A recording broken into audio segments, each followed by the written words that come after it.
Hello, and today I'm going to be teaching you a little bit of tricks for level editor creations.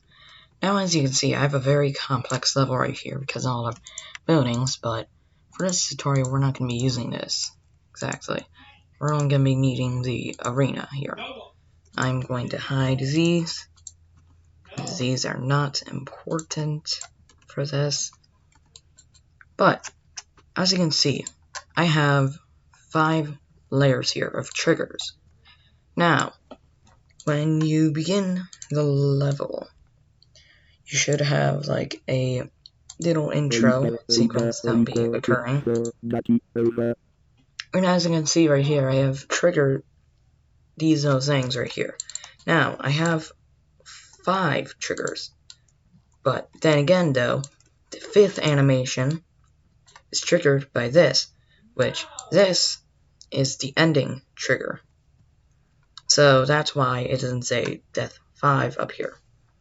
Because that's actually just the ending, as you can see here.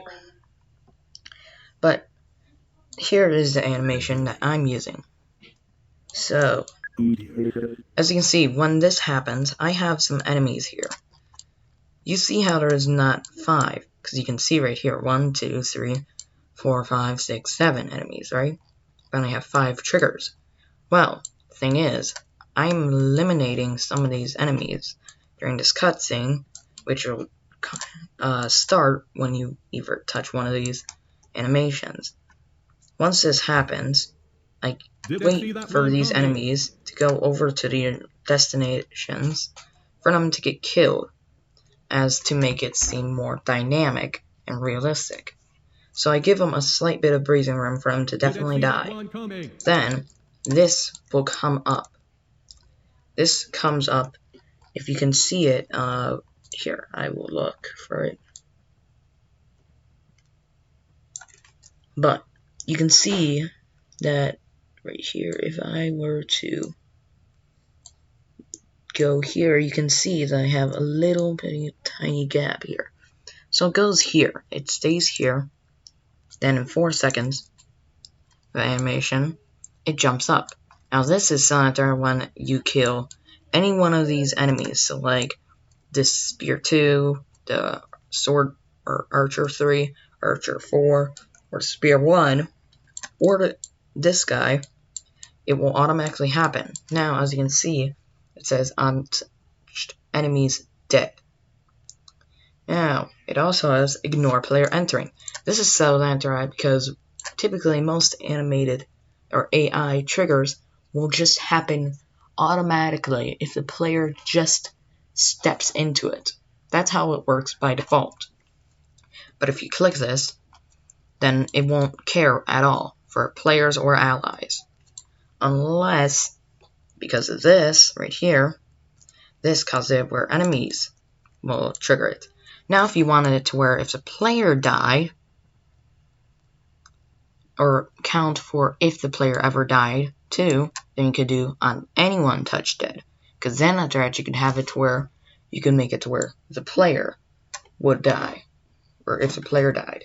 But the only issue with this is that it won't apply for just the player and player only. This will apply to anyone, so allies, the player, and the enemies, which is the issue about that. But as you can see here, this trigger is here. 4 seconds, it will go up and jump to here. And how I do that is I press 2 on my keyboard, and then once I jump a little close as fast as I can, I just go and drag it up on the y-axis up here. And then after that, the rest of the animation will continue onwards. Now, once Death 1 occurs, Death 1, if you go to settings, you can see here that it's set up as only play once. This is set up so that when this thing happens, this one right here, which is 1, will happen is 1 will go back down, and 2 will swap the position of 1.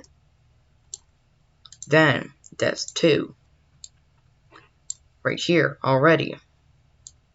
You see here, it jumps, and 2 will come back to its old position, and 3 will jump up. And then once death 3 occurs, you're going to have this go back to here, then this will jump up to main level. Then you have the final death, which will then cause 4 to be replaced with 5. And then you have the ending, which, as you can see here, it says play triggers 5.